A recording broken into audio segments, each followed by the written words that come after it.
Super excited to be here with you today. My name is Daniel, one of the co-hosts. I'm here with Hilly, my other co-host. Hilly, how are you? Not too bad. How are you? Very well, thank you. Very well, thank you. And super excited about today. We have a very special guest with us, Tuan from Duo Tax. Tuan, how are you? Very good, thank you, Dan. Thank you for coming on today and sharing your time with us. It's a pleasure, of course. Awesome. So you know what? I love to get straight into it, right? Let's not stuff around. Let's roll straight into the question. So what I want to know, Tuan, who was Tuan and how did he get into property depreciation? Yeah. So yeah, I hate talking about myself, but more than happy to get straight into it, Dan. No worries, podcast over. Thanks. That's right. Go for it. So the truth is, depreciation has been a relatively about an 8-year thing that's happened in my life. Duo Tax Quantity Surveyors has been a business that's been around for 8 years. And how that came about was essentially my passion for investing. I learnt to invest about a bit over a decade ago now. My first rental property I bought was in Canley Heights, the humble area of Canley Heights, yes. The hood. So I pretty much grew up around the area of Fairfield and Liverpool.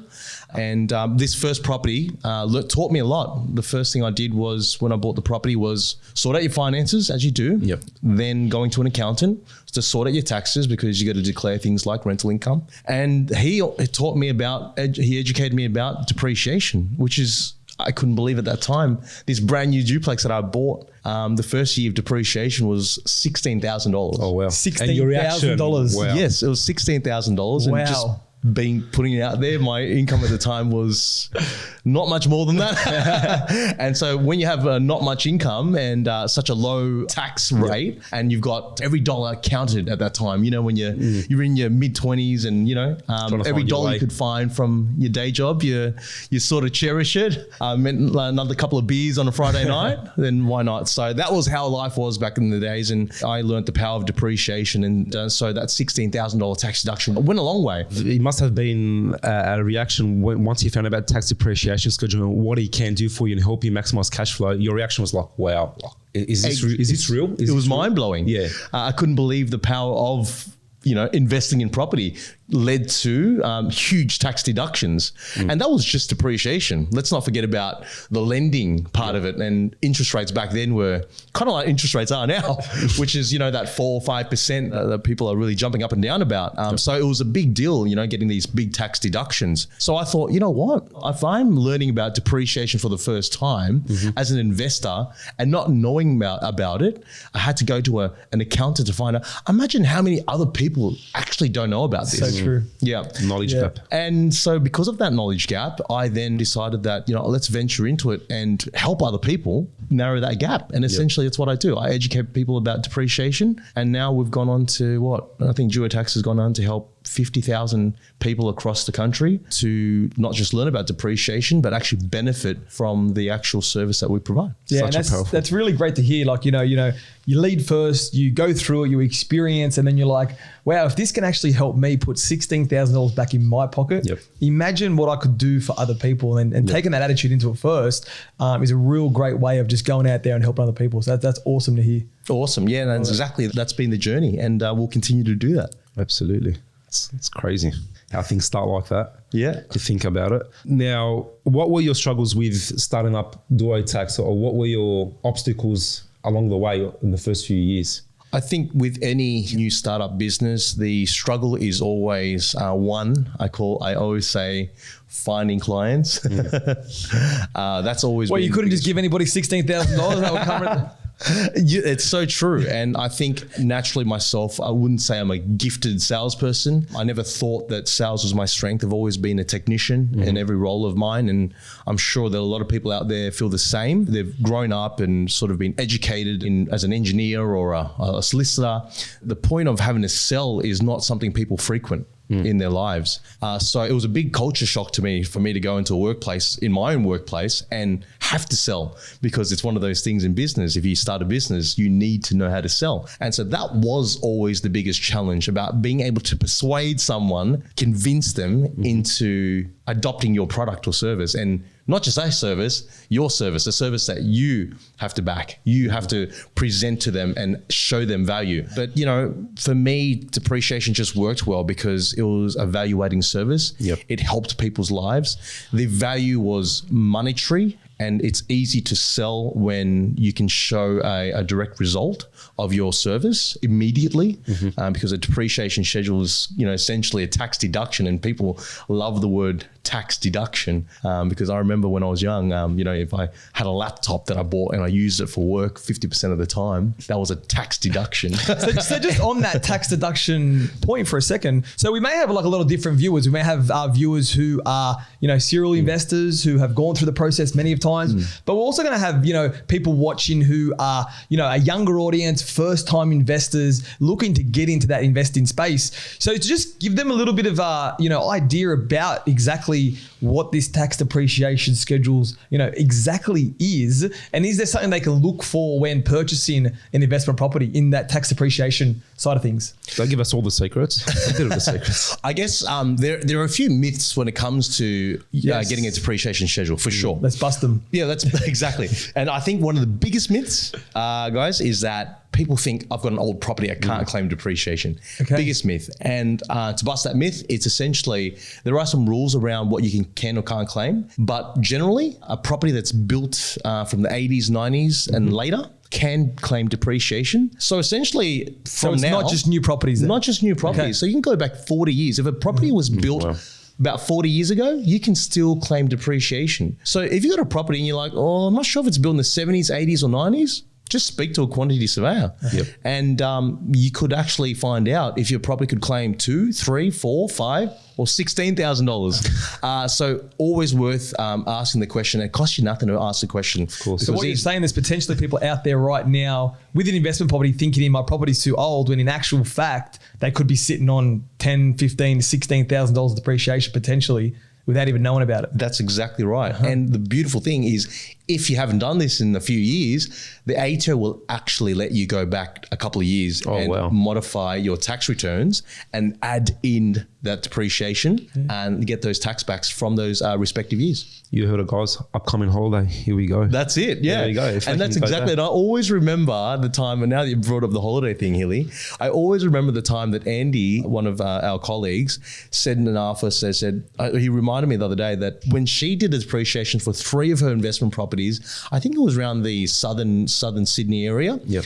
And it was brand new houses. And so she's done relatively well for herself. She had never heard about depreciation for the last, ever since she was investing in the past 5 years. And this is back in 2016. And when we went back and did 3 years of depreciation modification, like modifying the tax returns, she was entitled to claim something like $90,000. And when she called us up to get these reports done to amend 3 years worth of tax returns, she said, I couldn't believe how much refund I could get.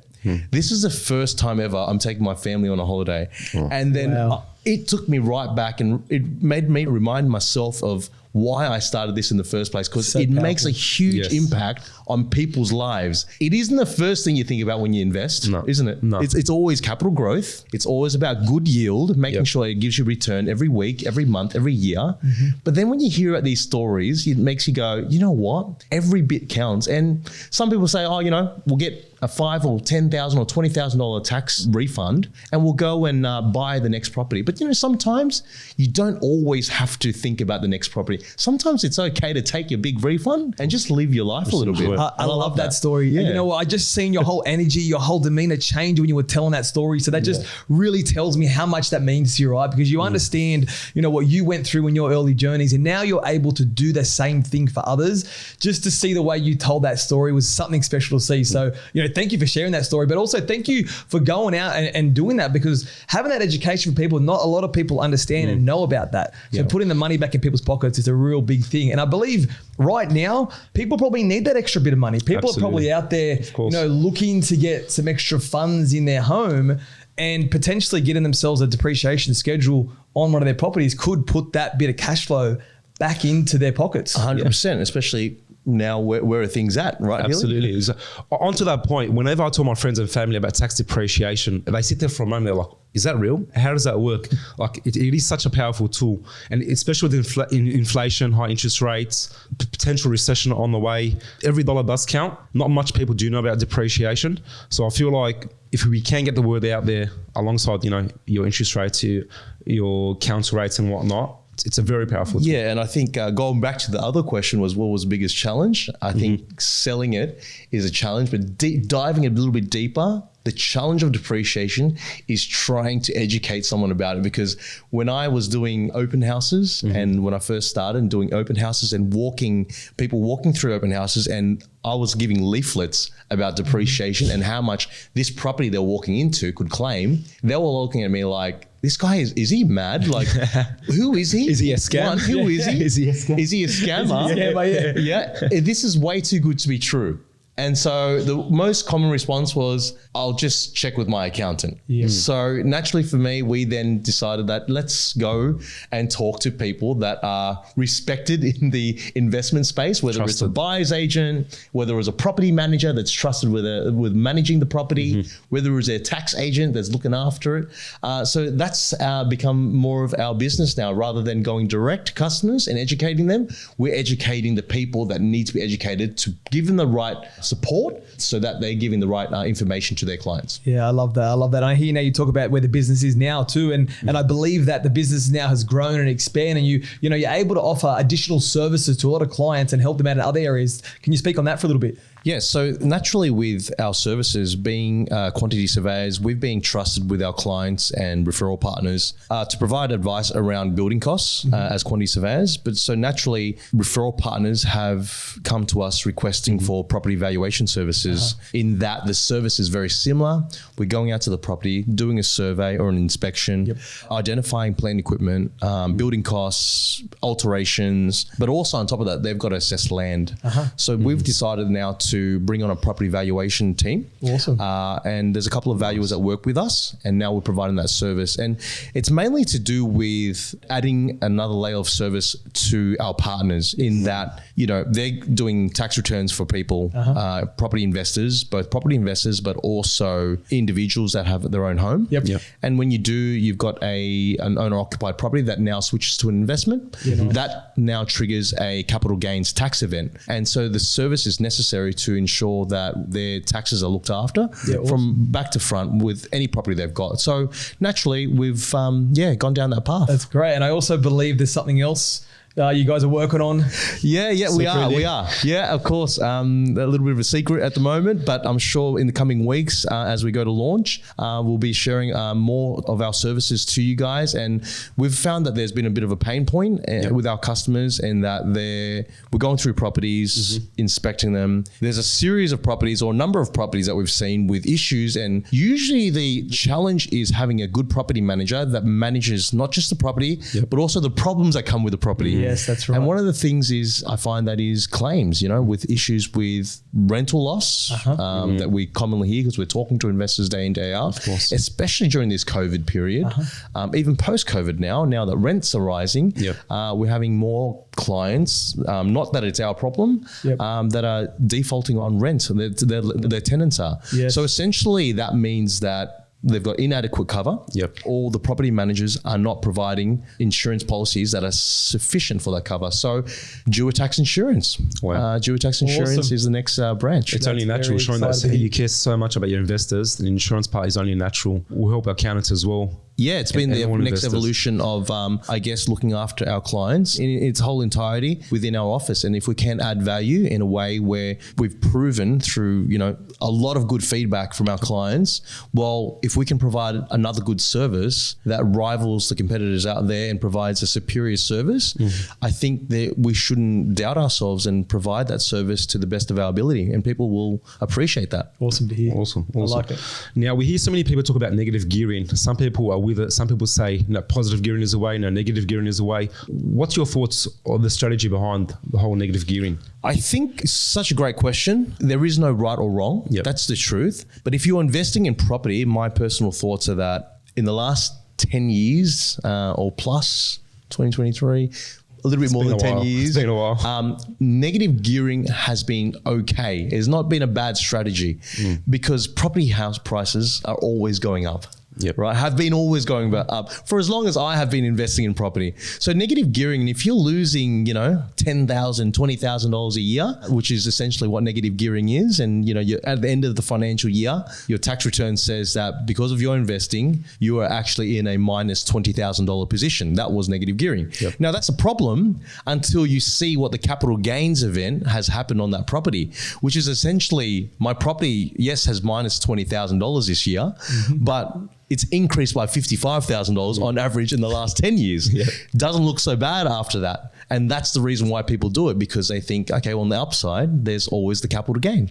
And that's not a bad strategy. But I think moving into the 2023 onwards, and we're seeing it now real time, is that property prices are not like they have been in historical times. The next decade, I think, will look vastly different to what the previous decade has. And so essentially, capital gains, I think, negative gearing might not work in those situations as we move into the future. But however, in saying that, positive geared properties is a timeless exercise or strategy to go about and buying property. And that's my personal take. And also, if you do negative gearing, it's got to be a strategy that you can afford, because at some point the bank will say to you, you've tapped out of funds to allow any more negative gearing, because there's only so much money you can take out before it becomes a lending problem for you. So I think it's something you need to speak to your financial advisor about, strategize with your accountant in order to work out what suits you. And everyone's individual,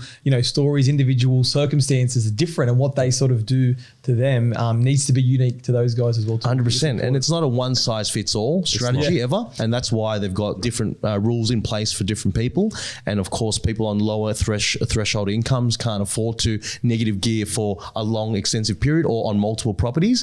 And, that's why you've got to let it tailor based on your financial situation. It just shows that you need a strong team behind you with investing, with even starting the business. That's why we're doing a podcast like this. We'll bring on mortgage brokers, buyers agents, financial planners, accountants that can give us all different perspectives as well. And you take your own strategy onto it and you make what you want to make out of it. That's very true. That's a good point to bring, right? Everyone takes their own bits of information and applies it how it works to them.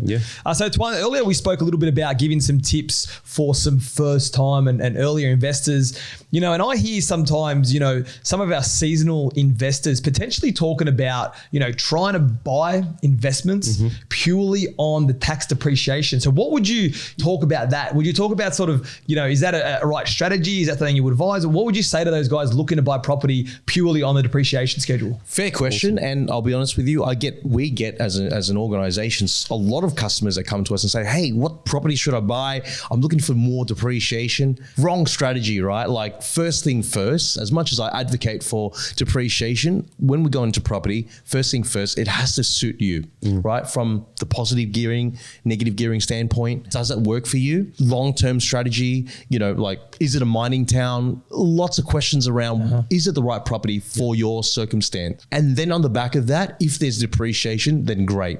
As we know, there are a lot of things that bear on depreciation, like legislation. It can be there, it cannot be there. It's not always been there, so it's something that we've got to consider. But when we're looking at it, it has to come to the right price, the right property, and then depreciation is a benefit. But yes, the highest yielding properties, if you're curious, typically, the higher the construction cost will yield you the higher the depreciation, right?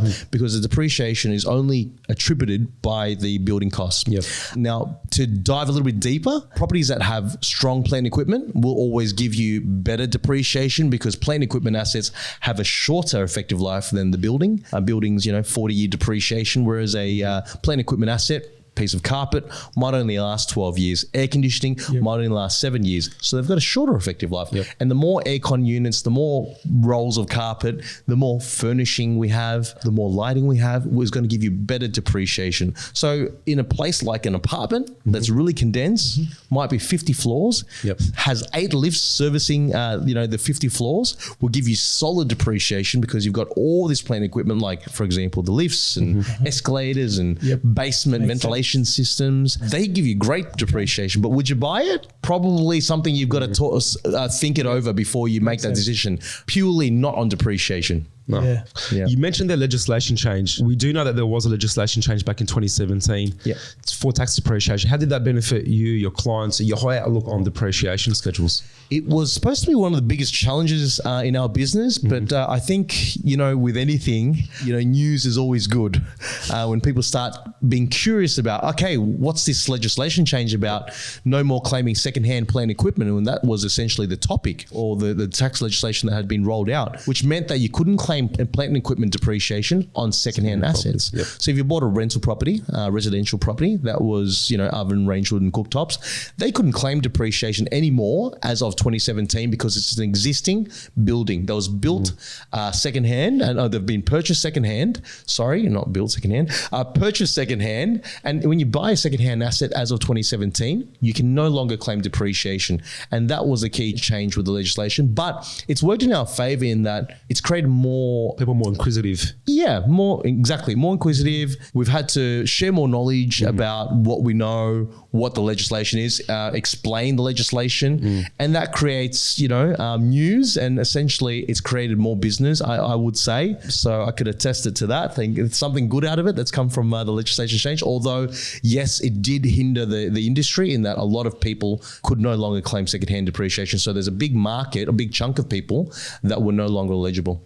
Awesome. Well, Tuan, thank you for joining us today. Appreciate it. For the viewers at home, how can they get a contact of Duo Tax if they need any of the services you talked about today? So just dial us in or visit duotax.com.au or 1300 Duo Tax. Awesome. And speak to one of our friendly guys and girls. They'll be able to help you out. And the beautiful thing about depreciation in this century is that, and working with all this technology that we've got at our hands, we can just call in, what's your address? Within 30 seconds, we'll tell you exactly how much depreciation you can get. Awesome. And if you guys at home, if you found any value from today's episode, make sure you share this with a friend who you believe will get some tips and some knowledge about today's episode. If you're watching on YouTube, leave us a comment below of any questions you want answered. And also, if you're on podcast, leave us a 5-star review. Thanks, guys. Likewise, like and subscribe. Thank you, Tuan. Thank you, Dan. Thanks, Thank guys. Thank you.